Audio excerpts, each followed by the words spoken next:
Welcome to Parents Under Pressure, Strengthening Your Mental Health and Wellbeing as a Caregiver. Tonight, we're talking about things most of us know, but don't always recognize the full impact of, and that awareness can help us make more meaningful choices. And before we dive in, take a moment, close your eyes if you'd like, and just notice your body. Are your shoulders tight? Is your jaw clenched? Is your mind already running through a million things you need to do tonight after this talk? And if so, you're in the right place. Many of you are carrying a lot, not just because you're doing anything wrong, but because what you're navigating is genuinely hard. If you feel tired, overwhelmed, or stretched thin, nothing is wrong with you. You're not failing. You're just responding to a role in a world that asks a lot of us. And tonight isn't about you trying harder. It's about understanding why parenting can feel so heavy and what actually helps lighten the load. And by the end of tonight, you'll learn the prevalence of parental stress, understanding the impact of stress on physical health. And this part's a little heavy, but stick with me because you'll leave with at least one way to better manage your stress. And not to add to your pressure, because I know this is a very busy slide, but since I'm talking as a representative for CHAD, this is a summary of the participation agreement that CHAD requires for each event. You can read the whole thing from ADHDKC's event page if you're curious. This is just the main points, and I've highlighted the most important parts for this group. In a nutshell, be kind to others. What's said here stays here, unless it's information coming from me, which then you can certainly share. But if it's a personal story or comment from some other participant, please don't share. And then I do plan to share the recording. In fact, this is a pre-recording. And if you need any accommodations, let me know, which is a little late for the recording. And none of this is medical advice specific to you. Please talk to your own doctor or therapist for advice. And a little bit about me. I'm Kristen Stuppy. I'm a pediatrician who works closely with families navigating ADHD and other neurodiversities, both in clinic and at home. I was diagnosed with ADHD myself within the past year and share my story in letters to my younger self from Find the ADHD Girls, an organization focused on earlier diagnosis for girls because the delay worsens outcomes. I'm here tonight representing ADHDKC, our local CHAD chapter. I first got involved with ADHDKC in 2012, and the parent events that I attended helped me to learn better how to manage the chaos in my own home. And during the pandemic, I began leading the ADHDKC teen group online, which I still do, and be happy to have any of your middle school or high schoolers join me. Those are very differently organized events, very interactive to keep the teens engaged because they cannot do a lecture format like this. I now also teach kids and parents through the Teach Me ADHD program initiated by Dr. Narissa Bauer, a behavioral pediatrician in the Indianapolis, Indiana area. And then I also write about ADHD and related conditions on my Substack. It's always free, so feel free to follow me at Quest for Health KC. I also know firsthand what it's like to feel the pressure of holding everything together. Like many women who were diagnosed with ADHD later in life, I stayed constantly busy because it kept me going. That was a good thing because it got me through medical school and residency and raising children and everything, but it also comes with a price. What we'll talk about tonight comes from both the clinical science and real life, because those two are not able to be separated. And before we go any further, I want to set a few expectations for our time together. This is not a space for perfection. I will not be perfect for sure, and you do not need to fix your whole life tonight. We're all a work in progress. And so I love this passage from Braden Young, spoken from the point of view of a parent with ADHD. For neurotypical folks, there's usually a buffer between I'm frustrated and I'm acting on frustration. For us, that buffer is often non-existent or incredibly short. We're impulsive with our emotions, just like we're impulsive with everything else. Add in the stress of parenting, which is already emotionally demanding, sleep deprivation, sensory overload from a chaotic household, and the constant executive function demands, and it's no wonder we sometimes lose it over a missing shirt. And if you're parenting neurodivergent kids, which many of us are, given the genetic component of ADHD, you're dealing with their emotional dysregulation on top of your own. It's like two emotional tornadoes colliding, and someone has to be the calm in that storm, except you're also a tornado. So how does that work?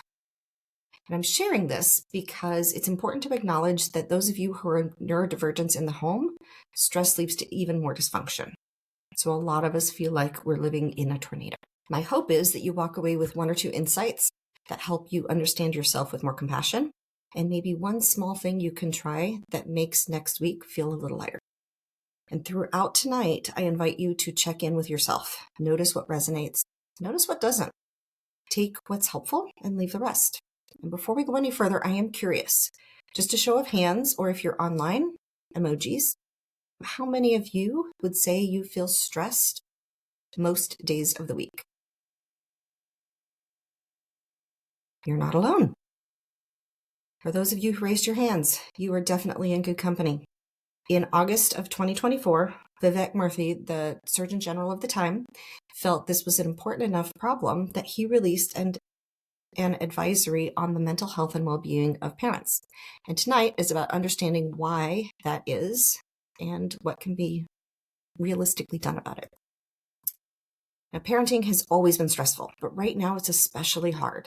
Recent data shows that parents consistently report higher stress levels than other adults. So if you're comfortable, raise your hand if you ever felt like you have too much on your plate. Now, who feels like everyone else seems to have things together better than you? It's not surprising. A lot of us tend to hide it well, and so do others. So it's not recognized. And stress shows up differently at every stage of parenting. In the early years, it's sleep deprivation and adjusting to new roles. As kids grow, the challenges shift, managing their emotions, school pressures, social dynamics, and constant decision-making. And by adolescence, parents are juggling with the increasing independence of their children, risk-taking behaviors, and they worry about their kids' well-being, all while managing work and daily life. The mental load is really heavy. So keeping track of schedules, needs, emotions, responsibility, both of yourself and of your children, and maybe your whole family, it takes a real cognitive energy. And over time, that constant demand can affect our focus, memory, and overall well-being. And the data backs this up. 33% of parents reported high levels of stress compared to 20% of other adults. And nearly half of parents said that they were overwhelmed most days of the week. So for those of you who might be feeling this way, you're definitely not alone. I want you to take a moment and reflect. What's one word that describes how parenting has felt for you this week? Just think it in your head. You can zero it in on one word. Because naming feelings is the first step towards control. Name it to tame it. Helps to manage overwhelm, improves emotional regulation, and creates space between feeling an emotion and reacting to it. The important thing to remember is this: you're not alone in feeling this way. And while this level of stress is common, it doesn't mean you have to carry it without support. It's important not to carry guilt or the feeling that you should be doing something better. When these thoughts show up, notice them. They're a normal response to pressure, not a personal failure. So parents today face stressors that previous generations didn't. The isolation, loneliness, social media, constant achievement pressure. And you're not less capable. The expectations just keep stacking up. So you're not alone. National data shows this affects many families. And mental health challenges also hit some parents harder. Experiences like community violence, poverty, racism, discrimination, health issues, and family structure all shape how stress shows up. And we all respond differently. That's part of being human. As parents, we wear many hats. Each role comes with its own set of challenges. As you know, juggling these roles can lead to stress and burnout. There are not enough hours in the day, so parents make time by taking away personal time they need for self-care. Societal expectations and the comparison culture, especially with social media, can intensify these pressures. We all see people every day doing all these things, and it looks so seamless when they're doing it. So why can't we do them? Who has ever felt like you're the only one not keeping up? So we hold ourselves to the pressure to do it all. What we forget is what we see about others is the face they're putting on. You don't see that behind the scenes look. And if you did, you'd see that they are often struggling just as much as you are. It's common to feel stressed sometimes. We all have some form of stress in our daily life, whether it's sitting in traffic, trying to find lost shoes, trying to find a sitter when your suddenly cancels on you, or rushing to meet a deadline at work. And as frustrating as all these moments can be, they typically pass quickly and you can move on with your day. And before we talk about what to do about stress, it helps to understand what's actually happening inside of our bodies when we feel overwhelmed. When we understand the why, it often is easier to be kinder to ourselves and to make changes that actually help. And the stress response kicks in when your body shifts into fight, flight, or freeze mode. That's your brain's way of protecting you from anything it reads as a threat. And today's stressors aren't usually things that we can run away from or physically fight, but our bodies still react as if they are. That means the same system meant to keep us safe can sometimes work against us. And when stress is constant, your body stays on high alert. That ongoing activation, which chronic stress, can wear you down both physically and emotionally. So your health is impacted over time. And understanding what's happening underneath the surface really matters. Much of what we feel today isn't a personal flaw. It's our nervous system doing exactly what it was built to do. And I'm going to explain the brain in a way that I do with kids through the animals that live there. This is actually the topic of next month's talk for the ADHDKC Teen Group. So if you feel like you have middle or high school students that could learn about this, I encourage you guys to join me in April. But I talk about the wise old owl. It lives in the frontal lobe, part of our brain that helps us think, plan, and solve problems. The limbic system has its own animals too. The barking dog represents the amygdala. And that's the part that scans for danger and wants to keep us safe. But like a real dog, sometimes it barks at things that aren't actual threats. Just like when the Amazon delivery guy comes to the door, the dog starts barking like you're in danger. And when the dog barks, unfortunately, it scares away that wise old owl and the elephant. That's our memory system. So that's why when emotions are really strong, you can't think clearly or remember things. When you said things like, I can't think straight, that's because your owl was chased away. And in real life, it's not a literal dog. It's the sympathetic nervous system kicking in. And that system triggers the fight or flight, shifting blood away from the thinking parts of your brain towards a quick reaction survival system. Your heart races, your muscles tense, your breathing speeds up, which is great when you're in physical danger and you need to run away or fight. But it's not great for everyday stress. And with less blood reaching that frontal lobe, you cannot plan, you cannot organize, you cannot problem solve. All of those things become really difficult. Your brain is prioritizing survival, not reflection. So that moment where your clear thinking disappears isn't you losing it, it's your body doing exactly what it was designed to do, even if it's not helpful in the moment. The autonomic nervous system has two main parts, the sympathetic and parasympathetic nervous systems. When you're under stress, the sympathetic nervous system activates the body's fight, flight, or freeze response. Once the stress passes, the parasympathetic nervous system, the rest and digest system, steps in to keep your body, help it calm down and recover. And when stress becomes chronic, our fight and flight system can stay activated for too long. This constant state of alertness is exhausting for the body and the brain, and it can lead to headaches, difficulty concentrating, and feeling mentally scattered. Worrying thoughts take up mental space, making it harder to focus, increasing the risk of mistakes or accidents, and interfering with sleep. Who here has ever struggled to sleep because your brain just won't shut off? And how about how many of you have woken in the middle of the night, like 1 a.m., when you're stressed about something? Yep, I have done both of these things, and it's not healthy. Over time, poor sleep further weakens your ability to regulate emotions, manage stress, and other things, which we will be talking about as we go through the body systems. But what this means in real life is that when you feel snappy, exhausted, or foggy, you're prone to making mistakes, and it's not a personal failure. It's your body doing exactly what it was designed to do under chronic stress.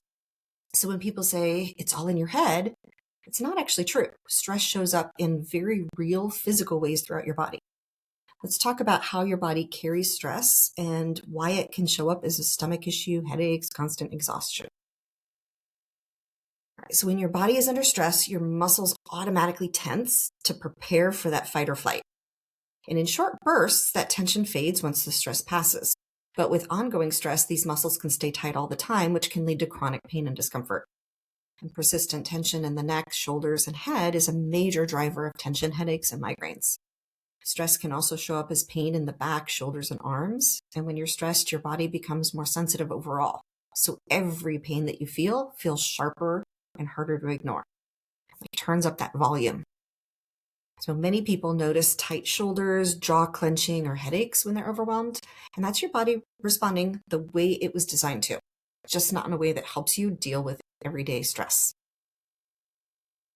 Now, the respiratory system supplies oxygen and removes carbon dioxide from the body.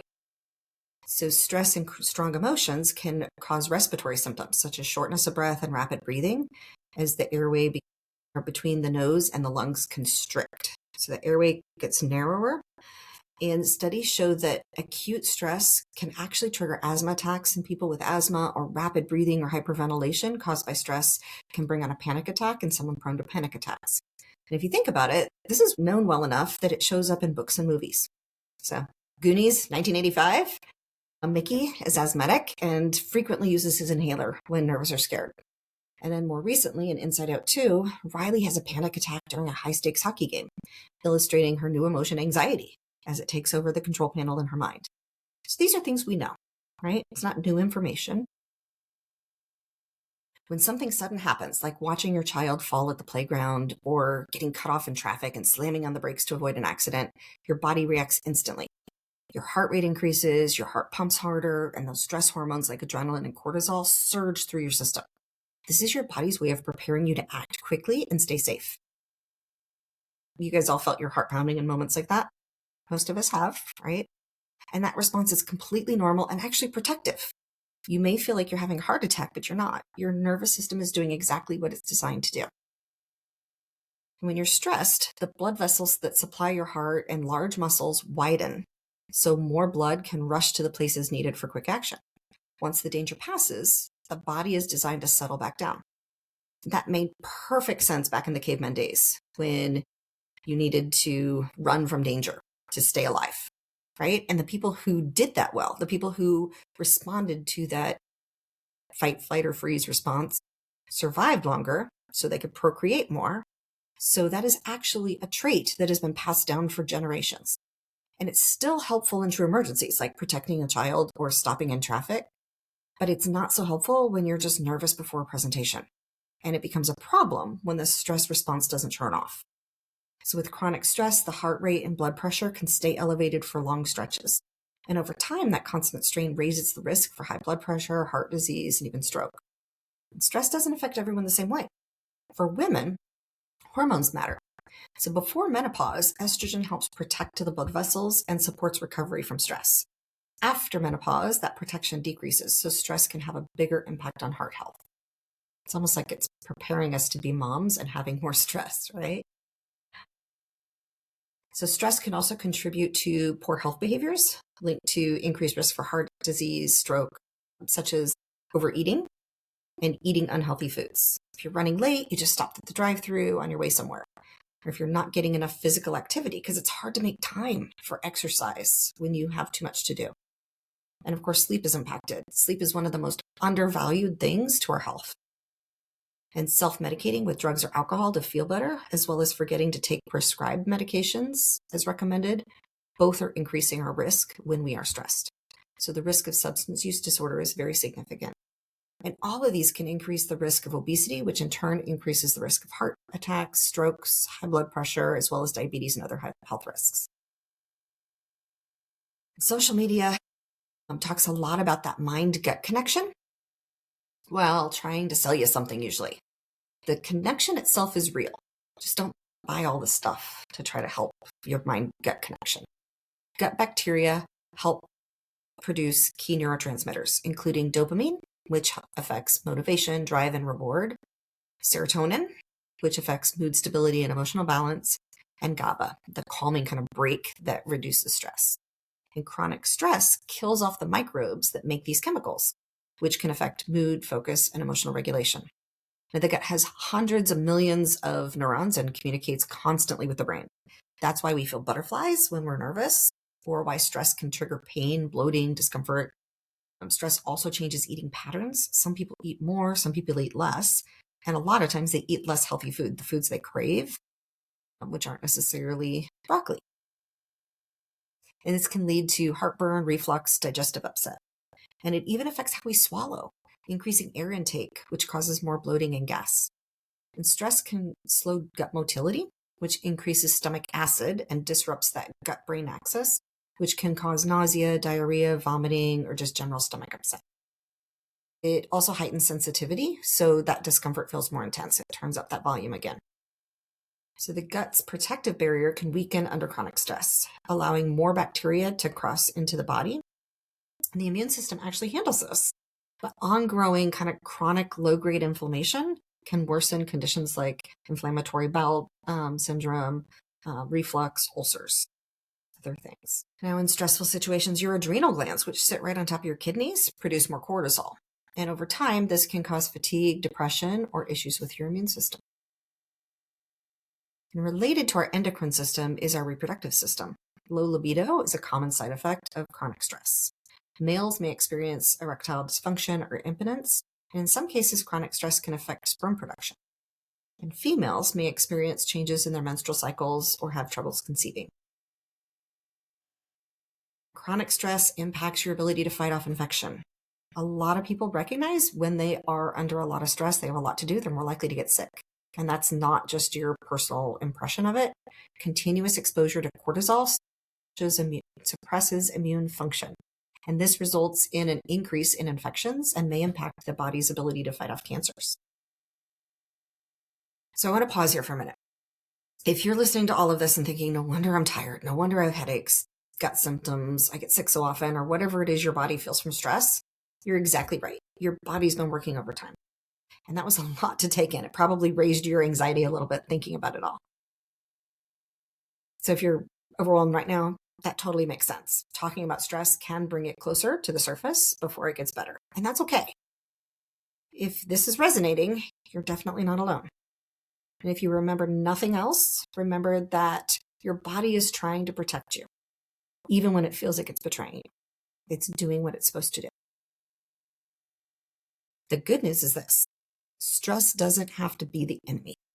While it can absolutely take a toll on our bodies and our minds, it can also be a signal, an invitation to pause, adjust, and care for ourselves differently. You'll hear a lot of messages out there promising those quick fixes or miracle solutions. And the truth is, the most effective tools are usually much simpler and much more doable than they're made out to be. I'm not going to sell you anything tonight, other than maybe some ideas. Those are free. They don't require perfection or a total life overhaul. They start with self-care. Not the Instagram version, but the kind that helps your nervous system settle and your body recover. And often the moments where you feel the most overwhelmed are actually the moments when care matters the most. We'll focus on some realistic, compassionate ways to support yourself, things that fit into your real life, not add more to your plate. So instead of asking, what's wrong with me? A more helpful question might be, what does my body need right now? And that's where we're going to start shifting from pushing through to actually supporting ourselves. The first thing you guys can do is start with setting limits. Who here has struggled with saying no? I know I have. And that can be problematic. You can't do your best if you're stretched too thin. List out all the projects, the commitments at home, at work, with your kids that make you feel overwhelmed.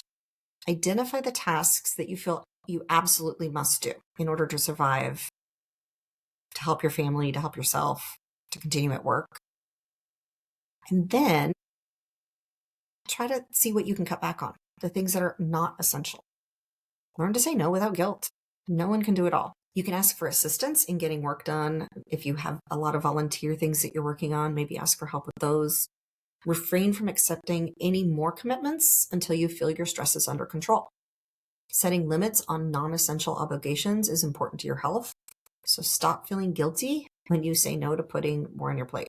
Every choice we make takes up brain energy. So limit your day to choices with routines. If you always wear the same outfit on Monday, have the same breakfast on Monday, and do the same routine every morning, Monday's emotional load, mental capacity load, is already lessened because you don't have to make those little choices that you would have to do otherwise.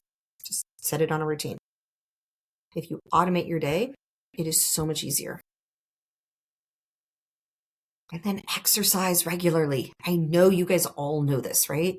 But exercise can relieve stress, tension, anxiety, depression. You should find activities that are realistic for busy parents, like play with your kids instead of watching them play. Go to the park and run around with them. Or at least at work, get up and walk around once an hour. Do some chair squats as you work through emails, or lift some light weights as you listen in on a Zoom call. Make a commitment to only watch TV if you're on a stationary bike, a rowing machine, or a treadmill. I actually do not like to exercise, so I either pay for a group class because then I've invested some money in it and it has a time on my calendar that helps me do it, or I get into a TV series, something I can watch on Netflix or YouTube or whatever, and I row. I have a rowing machine, and I make a commitment to myself that I cannot watch that show unless I'm rowing. It works. So if you need motivation, find what works for you. Maybe ask a friend to join you on a walk or some other activity.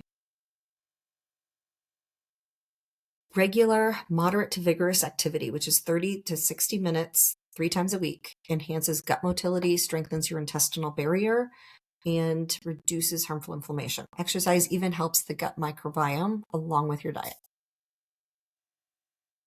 All right, we all want our kids to eat well, speaking of diets, but it's really hard when we're juggling work, school, and activities. Think about small ways that you can make nutrition easier. A meal prep session, either on your own or with friends, because community is also really important for stress management.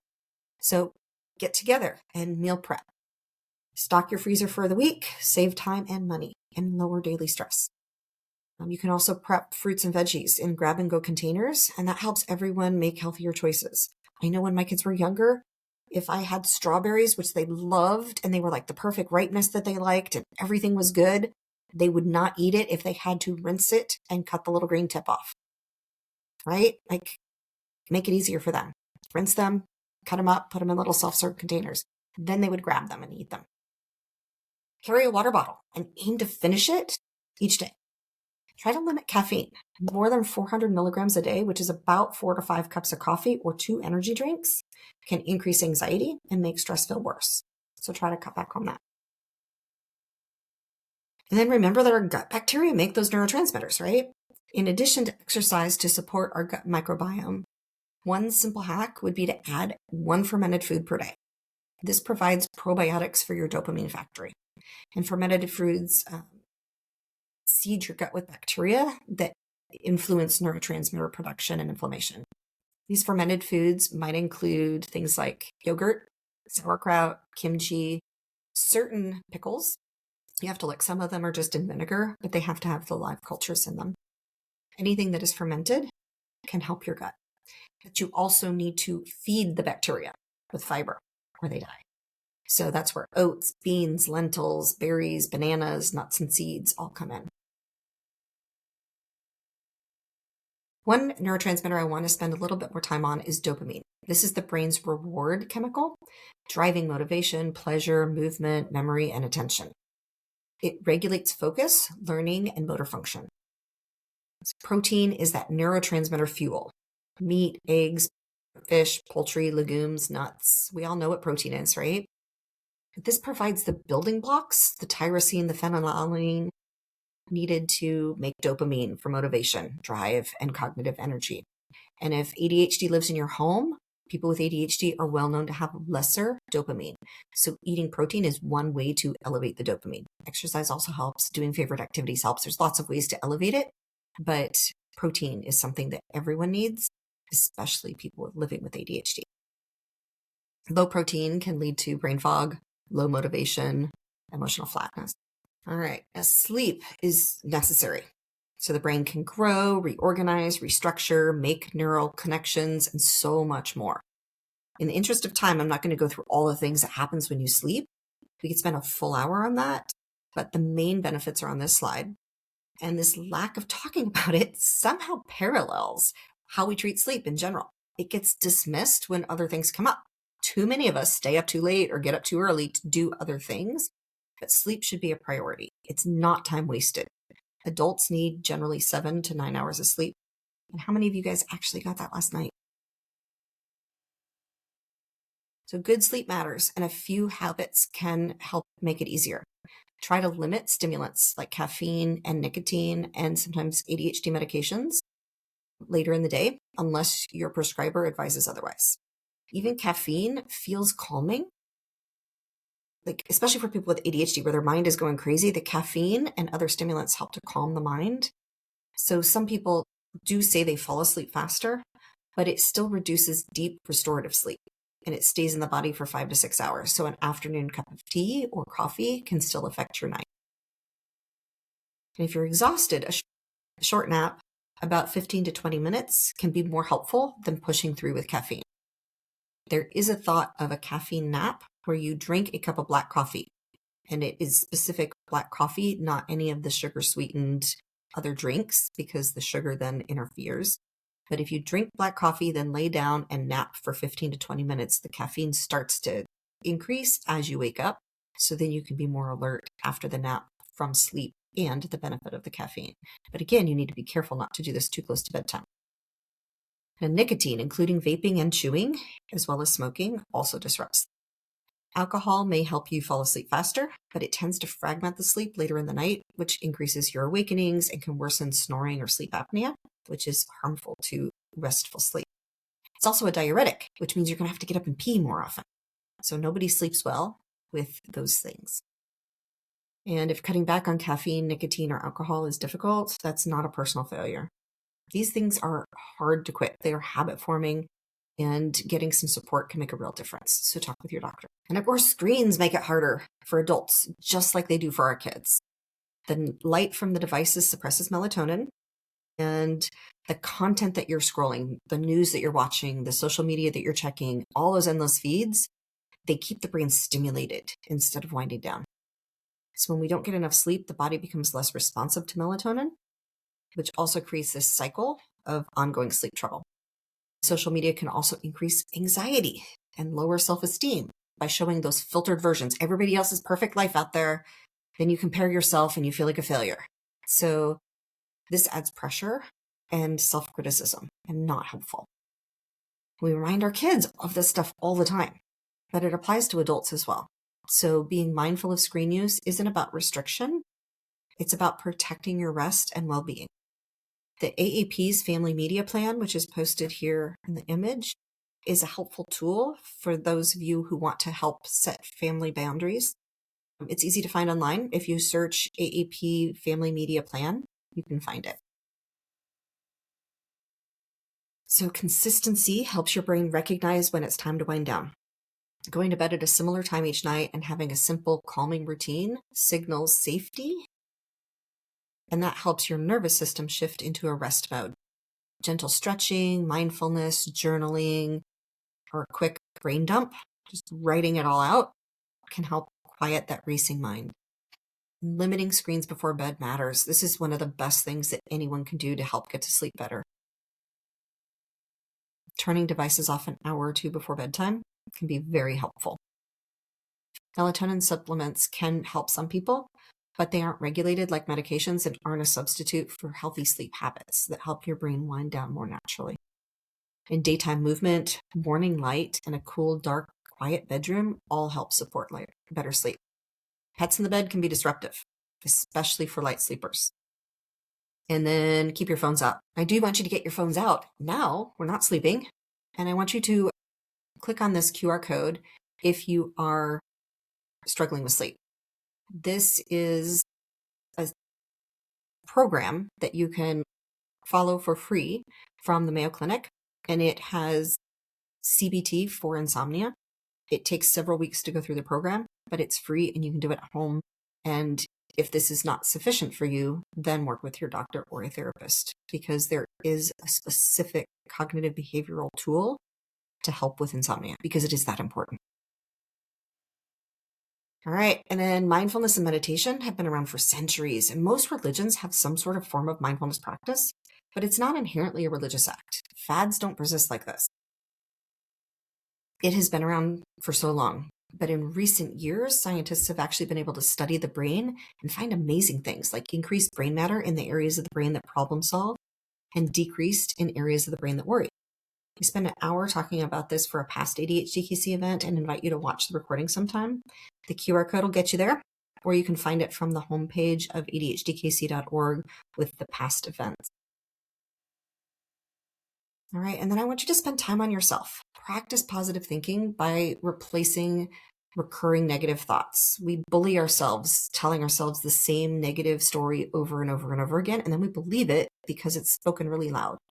If you can change that to a positive affirmation or rework the negative thought to something more positive and say that over and over and over again, you will start to believe the positive thinking. A gratitude journal can help your brain focus on what's going well in your life. So when you feel overwhelmed and exhausted and think nothing is going right, you can look through your journal and see, oh yeah, that was a good thing. I do appreciate that. And mindfulness can help ground you when things feel overwhelming. Also, staying connected with friends and family, talking with the people you trust, all of that matters. Find hobbies that keep you engaged so you're not stuck in the worry loops. You're enjoying something that you enjoy. And if you're struggling, ask for help. Let others feel good by supporting you, just like you feel good when you support them. And asking for help is a strength, not a weakness. And even something like a carpool can help free up hours in your day to help lighten your load. To help others when you can, all adds up because helping others feels good.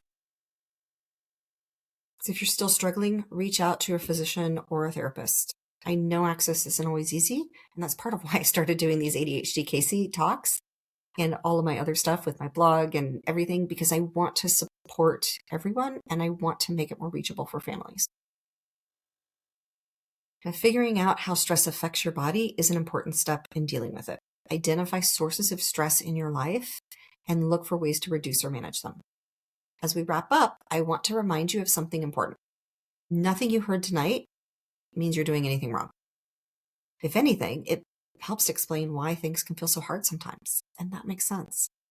Parenting neurodivergent kids is hard work. Feeling overwhelmed does not make you a failure. It means you're maxed out, and burnout is real. Not everyone will understand. You don't need more willpower. You need more support and rest. So cut back on commitments and say no without apologizing. Lower your expectations of how you think things should be. And don't forget to celebrate the small wins. Try to check in with yourself every day. How are you doing? What do you need? What can you do to make your day easier? And you don't need to fix everything at once. You don't need a perfect routine or a perfect plan. Even small moments of awareness, rest, or self-compassion can make real differences over time. Progress is quiet and gradual, and that's okay. And as you leave tonight, I hope you can carry one simple message with you. Your body and mind are doing their best. With a little understanding and support, you can find more balance. And I have Post-it notes on the tables. Everyone take one and write one health-related commitment that you will work on this week. I put some of the tips shared here to consider. Do what's possible to bolster your health so that you have the energy and the strength to tackle the challenges you are facing. One small step can have a positive effect. And taking positive steps for your health will help you manage your stress. So don't try to do it all today. One step at a time makes a difference. You will get there with those one little steps. And sometimes there will be a backward step, and that's okay because you, in general, can still move forward. Making changes are hard. So bring in your community. Find people who support you, who can help you along the way.